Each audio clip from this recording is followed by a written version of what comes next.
Peace, human formation, and the 6 archetypes of relational alignment. Peace is often misunderstood as mere quiet or the absence of conflict. In reality, peace is a condition of alignment within the self, between individuals, and across generations. It arises when internal dispositions, relational expectations, and social roles are coherent rather than contradictory. While biology provides the raw material for temperament, peace is largely shaped by early bonding, learned models of authority and care, and the way those models interact in adult relationships. Human beings are not formed in abstraction.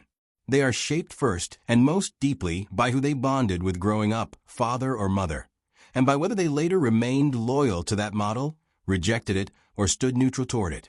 These early attachments quietly inform one's understanding of authority, care, responsibility, emotion, and order.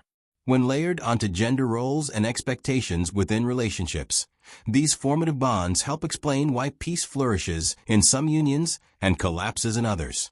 From this perspective, peace is neither purely genetic nor purely ideological. It is relationally transmitted.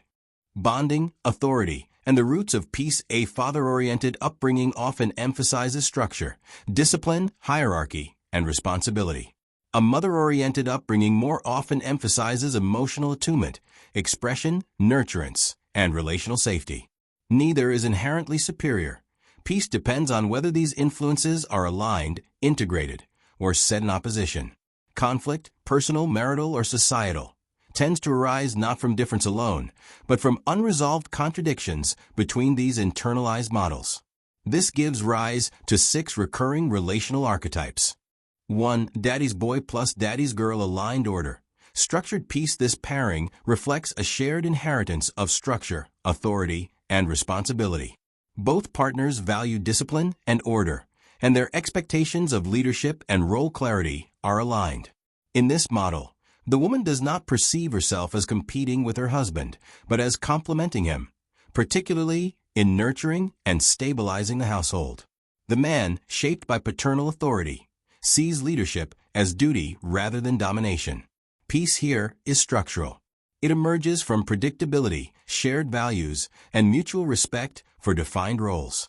This is often associated with conservative or traditional worldviews and tends to produce a strong, stable family unit with clear boundaries for children.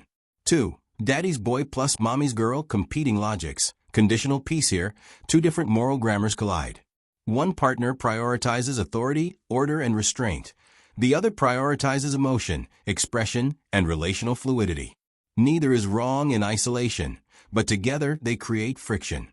Power struggles emerge not necessarily over control, but over what should guide decisions, principle, or feeling. Children raised in this environment may experience confusion as they oscillate between structure and softness without a clear synthesis. Peace is fragile here, dependent on constant negotiation. 3. Mommy's boy plus daddy's girl. Reversed expectations. Relational breakdown. This pairing often produces the sharpest conflict. The man, shaped primarily by maternal bonding, may emphasize emotional sensitivity, equality, or fluid identity. The woman, shaped by paternal authority, expects grounded masculine leadership, decisiveness, and protection. The result is often mutual disappointment. He may feel rejected or shamed for not embodying traditional strength. She may experience him as weak or unreliable. This dynamic is increasingly common in modern marriages, where gender roles are reversed or poorly understood. Peace collapses here because expectations are inverted, not merely different. 4. Neutral man plus daddy's girl. Transcendence meets grounded expectation. The neutral man is detached from conventional goals, family legacy, social hierarchy, material success. He may be deeply spiritual, philosophical, or inwardly focused, resembling either a saint or a nihilist. The daddy's girl, however, seeks a grounded leader, someone rooted in responsibility and worldly order. She experiences his detachment as absence rather than depth.